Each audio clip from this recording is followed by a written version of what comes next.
awitin na yan. Amen. Dedicated ang awit na yan sa mga backslider. Come back home. Amen. Okay. Ephesians chapter 6, verse 10 hanggang 20. Ephesians chapter 6, verse 10 hanggang 20.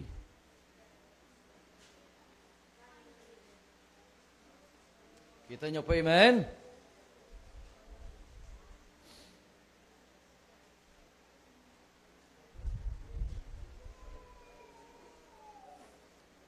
Basahin po natin. Ako na lang po yung magbabasa, sundan niyo po sa inyo pong mga Bible. Amen. Ito po ang sabi ng Biblia. Finally, my brethren, be strong in the Lord. Wow. Ito yung laging nire-recite sa Bible school ng mga estudyante ni Pastor Andy. Ngayon, si AV na, ano? No? Ma'am AV na. Lalong powerful pag si Ma'am AV ang magtuturo. Finally, my brethren, be strong in the Lord and in the power of His might. Put on the whole armor of God that ye may be able to stand against the wiles of the devil. For we wrestle not against flesh and blood, but against principalities, against powers, against the rulers of the darkness of this world, against spiritual wickedness in high places. Wherefore take unto you the whole armor of God, that ye may be able to withstand in the evil day, and having done all, to stand. Stand therefore, having your loins girt about with truth, and having on the breastplate of righteousness, and your feet shod with the preparation of the gospel of peace. Above all, taking the shield of faith, wherewith ye shall be able to quench all the fiery darts of the wicked. And take the helmet of salvation and the sword of the Spirit, which is the word of God. Praying always with all prayer and supplication in the Spirit, and watching therefore with all perseverance and supplications for all saints. And for me, the utterance may be given unto me, that I may open my mouth boldly, to make known the mystery of the gospel, for which I am an ambassador in bonds, that therein I may speak boldly, as I ought to speak. Tayo mag-pray. Dakila naming Diyos na mga pangyarihan sa lahat, salamat pong muli, Panginoon, sa oras po ito, kami po ay muli magbubulay sa inyo pong salita. Pagpalain niyo po ang salita niyo nga po namin pong tatalakayin. Dalangin po namin, hindi lang po namin ito maririnig, ngunit po, O Diyos, ayayin pong maunawaan at magamit, may apply sa aming pong buhay, O Diyos. Patawad po sa mga nagawa po ng pagkukulang. Sa pangalan ni Kristo Jesus, Amen. Thank you very much. So you may now be seated. Ang sabi ng Bible sa verse 11, put on the whole armor of God, that ye may be able to stand. Amen. Against the wiles of the devil. Amen. Ang sabi diyan sa verse 13, that ye may be able to withstand in the evil day, and having done all, to stand. Ibig sabihin, mananatili kang naninindigan sa iyong pananampalataya. Amen. Manatiling manindigan sa ating pananampalataya. Alam niyo mga kapatid, ang nais ng kaaway ay tayo umalis sa ating pananampalataya. Ayaw ng kaaway na ikaw ay magpatuloy Amen? Ayaw ng kaaway na ikaw ay maglingkod sa ating Diyos. Ayaw ng dyablo na ikaw ay manampalataya sa Panginoon. Ayaw yon ng dyablo. Ayaw ng dyablo nang maayos ang iyong testimony, ang iyong patotoo. Amen. But we Christians, tayo mga kapatid, ay marapat lamang na manatiling nakatindig sa ating pananampalataya. The title of my message this afternoon is Standing Against the Wiles of the Devil. Standing against the wiles of the devil. Pag sinabing wiles, it is devices.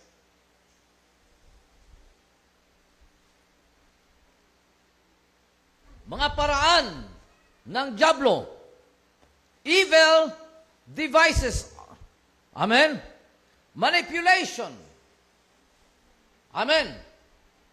Ang dyablo, minamanipulate niya ang sanlibutan.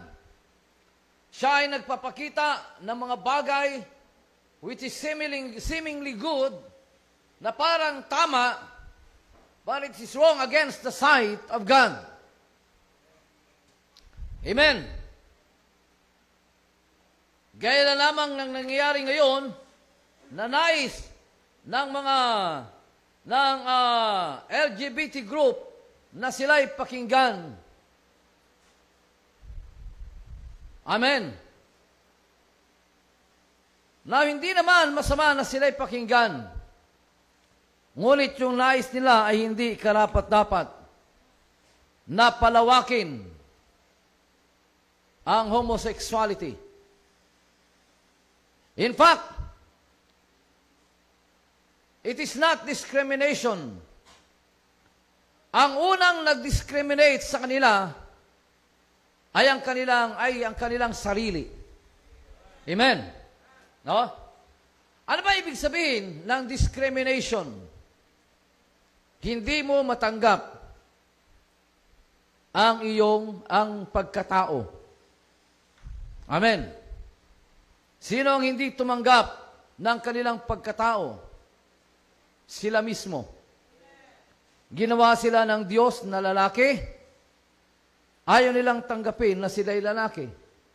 Gusto nila sila'y babae. Ginawa sila ng Diyos na babae upang balang araw ay magkaroon ng supling. Ngunit ayaw nilang tanggapin. They themselves are discriminating themselves. Amen. So that's the wiles of the devil. Manipulation. Other words for the wiles is deception. At yan po ang specialty ng dyablo.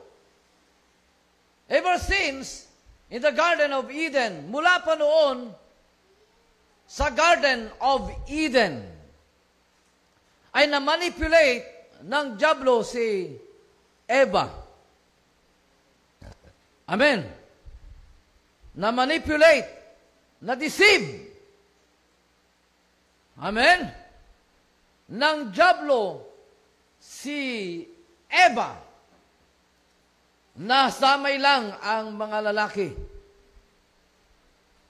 Dahil ang mga lalaki ay masunurin. Amen. Noong inalok ni babae, tikman mo, masarap. Ay, hindi nagdalawang isip ang lalaki. Amen. Ganyan ho talaga kami. Amen. And so, you know yung wiles of the devil. And look at what the result of the devil's deception. Sin entered into this world. napasok ng kasalanan ang sangkatauhan in which sana tayo ay perfect. Ang sabi nga ng Biblia, nung nilikha, ang Diyos ay natapos sa kanyang paglikha. Ang sabi niya, it was good. It is good. Amen? Natuwa ang dyablo, ay natuwa ang Diyos nung tayo kanyang nilikha. At ayaw ng dyablo ng katuwaang yaon. And so, he deceived men. The special creation of God was being deceived by the devil.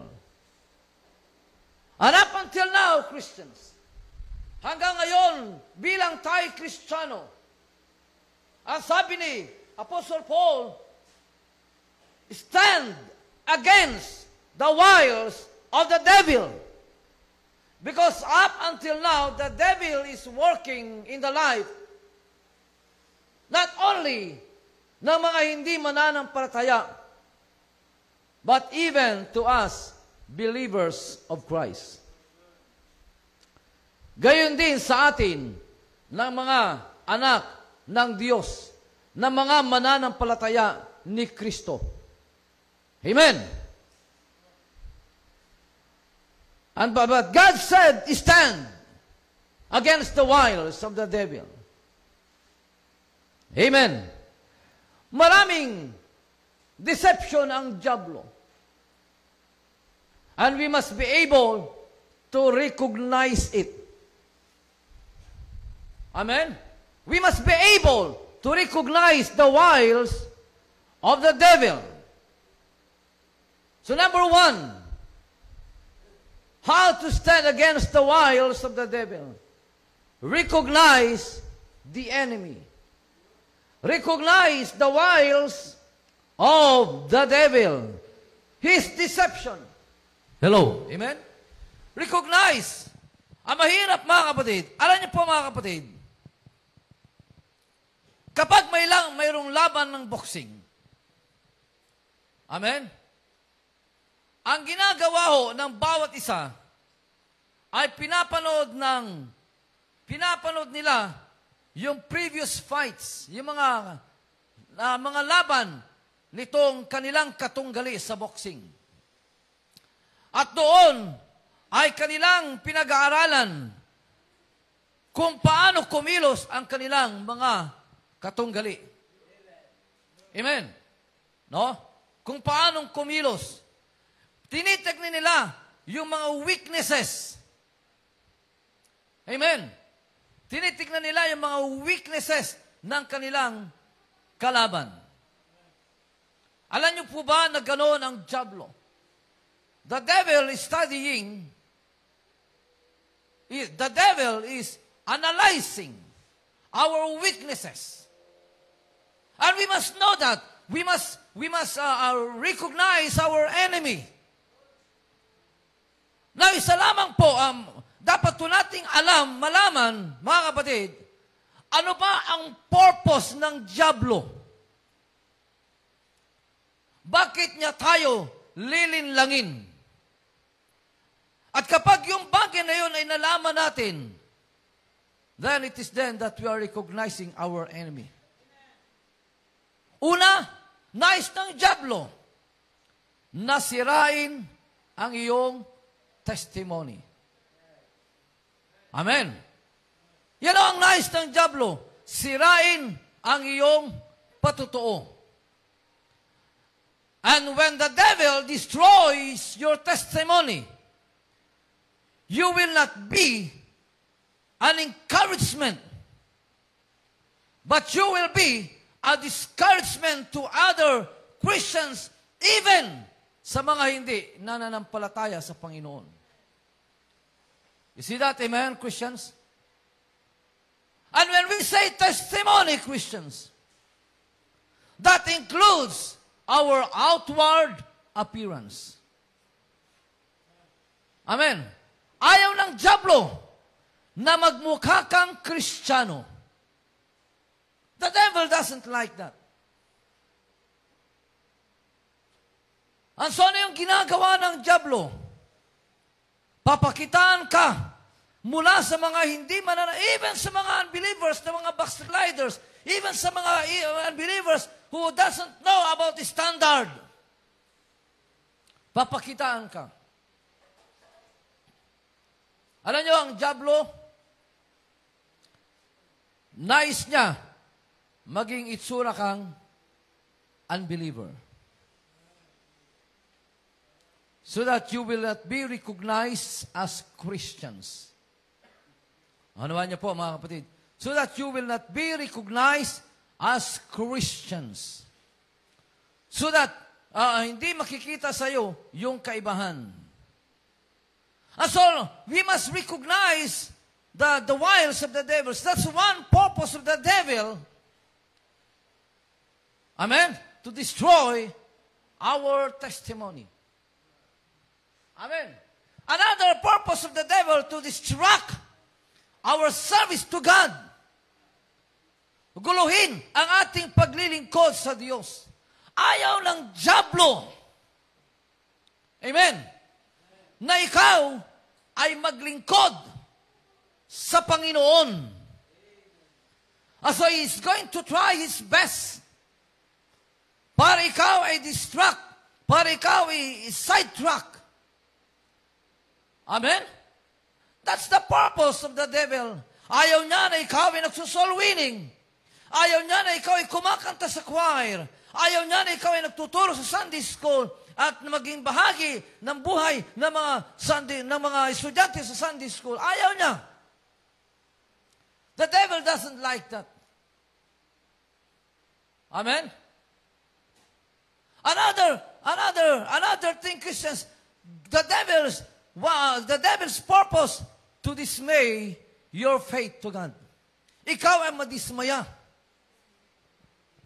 sa iyong pananampalataya sa Diyos. He will give you offenses. He will send to you offenses. Hello? Are you still here, amen? He will send to you discouragement, problems of life. Amen?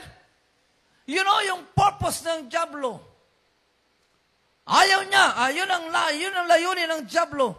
That's why meron siyang mga wiles, meron siyang mga deception, meron siyang mga manipulation. But we Christians should stand against the wiles of the devil. Hello, are you still here? Amen? Dapat manatili ka. Dapat nakatayo ka pa rin. Kahit nandyan ang mga padala ng dyablo, tayo i-discourage, tayo i-distract, tayo i-dismay. Amen? And the devil wants to divert your service to Him. Yung paglilingkod mo sa Kanya. Ayaw niya na maglingkod ka. Ayaw ng dyablo maglingkod ka sa Panginoon. Ang nais ng dyablo siya ang ating paglingkuran. Amen. And you know what? A lot of Christians today, they are not serving God, but they are serving the enemy. Sila yung mga in-entertain ang wiles of the devils. Sila yung mga hindi nanindigan sa kanilang pananampalataya. Amen. Sila yung lumayo sa Panginoon. That instead of, sa halip na sila ay maglingkod, mag-akay ng kaluluwa, sila ay ginagamit ng dyablo para walang maligtas. Now I want to tell you this. The most effective tool of the devil are Christians. Amen? The most effective tools of the devil are Christians. Hindi po kapwa, hindi po yung mga unbeliever. Amen? Hello? Kundi tayong mananampalataya.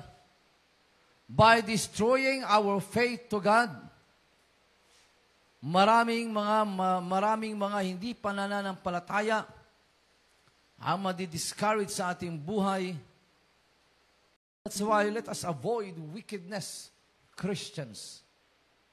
Amen? We must recognize or familiarize the enemy. Number two, we must ready the equipment. Yung ating mga gamit bilang tayo mga Kristiyano. Ang sabi dito, verse 13, wherefore, take unto you the whole armor of God. Alam nyo, sa gera may mga equipments.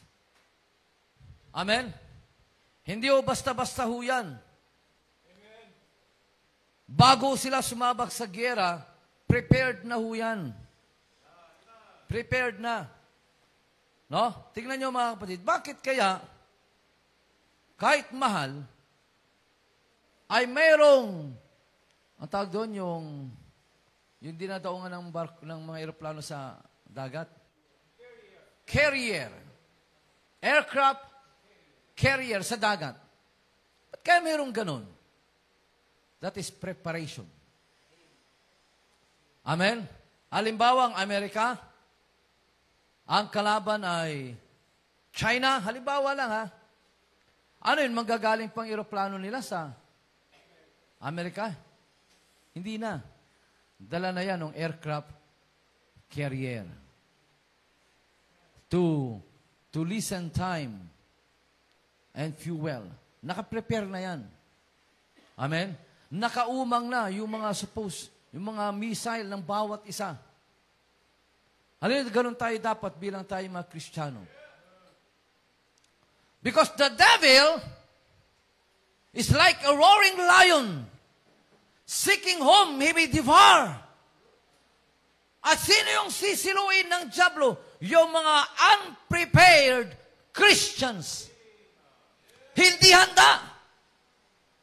Yung mga pabaksla-backslide, yung mga pakarnal-karnal, yung mga worldly Christians. Amen? Alam yan ng dyablo.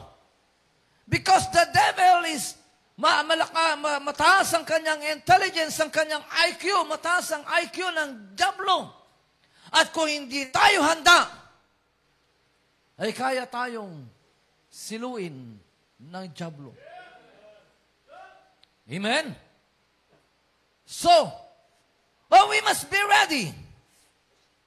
Ano yung sabi ng Bible? Take unto you the whole armor of God, that ye may be able to stand. We cannot do it by ourselves. Hindi natin kaya mag-isa ito, mga kapatid. We need to take the whole armor of God. And having done all to stand, stand therefore having your loins girt about with truth. And that's the Word of God. That's the Bible. Amen? That's the Bible. Tanong, kapatid, how is your relationship with the Bible? Hello? Are you hearing me? Kumusta ang iyong relasyon sa salita ng Diyos? Tayo pasalamat sa ating church. Ang bawat isa allowed magkaroon ng Bible. So that you can freely read the Word of God, not only in this place, but even at home. That's our privilege. Amen? Dahil ang sabi ng Bible, ay basahin mo ang salita ng Diyos. Every day, meditate therein day and night. That's our privilege. Hindi lamang ho, ang magbabasa ng Bible ay yung ministro. But it should be all the Christians. You must read your Bible every day of your life. Kaya ang tanong-tanongin kita, kapatid, when was the last time you read your Bible? You keep in browsing sa internet? Amen? But not even a minute reading the Bible. Amen? Yun ang nakakalungkot, mga kapatid. Amen? When was the last time you read the Bible at home? Baka dito ka lang nakakapagbasa ng Bible. Naunawaan niyo po. So be ready. Ready your equipment. Amen? Ready your equipment. The Word of God. Having on the breastplate of righteousness. And your feet shod with the preparation of the gospel of peace. And that is soul winning. Amen. Ang ating paa ay gagamitin natin. Hindi lamang sa basketball. Hello? Higit sa lahat, sa pag-aakay ng kaluluwa ng tao. Soul winning. You know what? Soul winning helps you grow in your faith to God.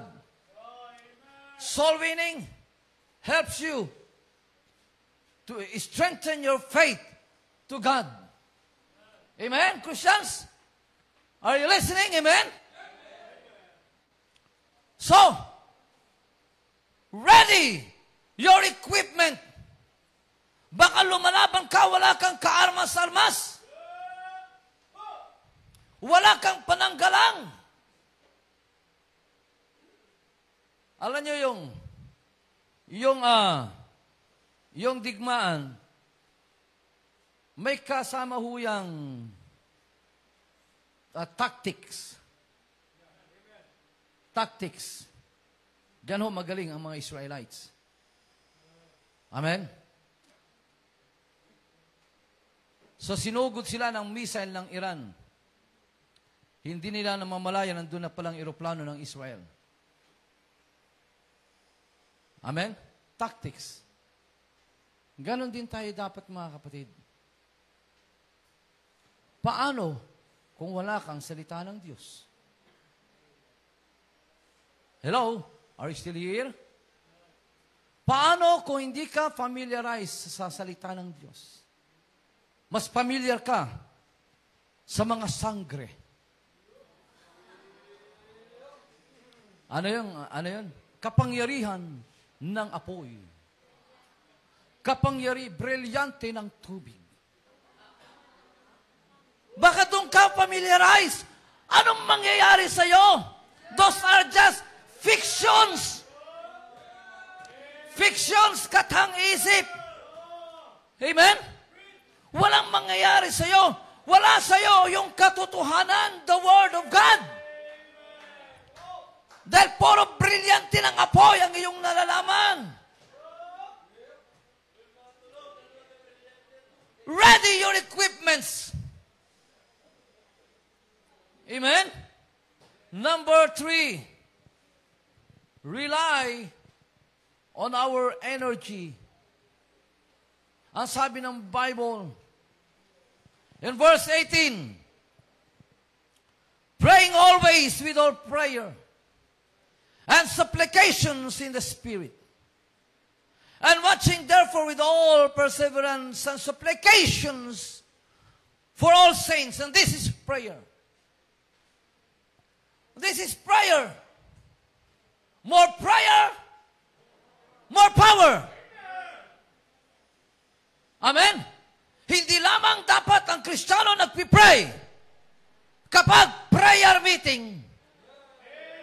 Amen? May paluhod-luhod ka pang nalalaman. Ngunit sa bahay, wala naman. We should pray. We should talk to God every morning. We should pray to God every time we have the chance to talk to Him. For God is our source of power, our source of energy. Bilang Kristiyano, God strengthened the Christians every time He prayed. Amen? God strengthened the Christians every time He prayed. Kaya ang tanong dyan, mga kapatid, When was the last time you pray? And gaano kahaba ka mag-pray? You pray for just a minute every day? Anong masasabi mo sa Panginoon? Introduction pa lang, ubos na yung 1 minute mo. Naunawaan niyo, mga kapatid? Dagdagan naman natin yung oras ng pananalangin natin sa Panginoon. Amen? You understand me, Christians? How about 10 minutes of praying? How about 20 minutes of praying every day? How about 30 minutes of praying every day? Pwede namang installment yan, mga kapatid. Pwedeng mag-pray ka 20 minutes in the morning, 20 minutes at noon, 20 minutes in the evening. Basta madagdagan mo yung time na ikaw ay nakipag-usap sa Panginoon. And when you talk to God, ay isipin mo, kasama mo ang Diyos, kausap mo ang Panginoon. Hindi laro ang panalangin. That's why a lot of Christians nowadays ay madaling magupo ng kasalanan. A lot of Christians today ay madaling ma-discourage because they are weak spiritually. Why? Because they are not praying to God. You remember when David, kung bakit si David nahulog sa kasalanan kay Bathsheba, that was the time na wala siyang panalangin sa Panginoon. Amen, Christians? So rely on God. We cannot do it by ourselves. We must rely on God. Around us are the wiles of the devils. Amen? Minsan hindi natin yan nare-recognize. But with God's presence of our life, it is God who gives us wisdom. It is God who protects us. Kaya ano yung sabi ng Panginoon? Come unto me, draw nigh to God, and He will draw nigh to you. Amen? He will draw nigh to you. Amen. Number 4, standing against the wiles of the devil. Ang sabi dito ng Bible, and for me, that utterance may be given unto me, that I may open my mouth boldly to make known the mystery of the gospel, and that is soul winning. We must respond with emboldened spirit before God. Boldly, masigasig. Yan yung offense natin, mga kapatid. Kanina, puro tayo defense. Amen? Hello? Amen? Alam sa basketball, mahalaga yung defense. Para mapigilan mong mag-point yung kaaway. Amen. And you know what? Defense is also considered as an offense. Kaya mahalaga din yung offense. Hindi yung offensive ka, mga kapatid. Offense. Amen? Mahalaga din yun sa basketball. Depensa ka nga ng depensa, wala ka namang shoot. Hello? Ano mangyayari? Kaya practice ka ng shooting, layup. Mahalaga yun. Passing, mahalaga yun. Amen? Set up ng play, mahalaga yun, mga kapatid. That is offense. Sa atin, that is soul winning. Yun yung ating offense. Dahil kapag tayo nagsusoul winning, nadidistract ang diablo, maraming kaluluwa, nadidiscourage ang diablo. Ayaw yun, ang diablo mayroong kaluluwang naliligtas. And it is the joy of heaven. Amen? Kaya dapat mayroong kang ginagawa sa Panginoon. And that is soul winning. You join the soul winning. Naman niyo po, mga kapatid. Pastor, hindi ko pa alam. Hindi ko pa alam mag-soul winning. Natutunan mo ang geometry, mas madaling matutunan ang soul winning. Naunawaan niyo po? Hindi na kailangan ng equation. Katulad ng algebra. Ako, nalimutan ko na yung mga equation na yan eh. Nalimutan ko na yan. Noon, para lang akong nagsusulat niyan, mga kapatid. Oo, kaya lang mali pa rin yung answer. Amen? Nalimutan ko na talaga. Pag nakikita ko yung mga assignment ni Gabriel, paano na nga ba to? Kasi, puro Bible lang laman ng isip ko. Wow! Amen?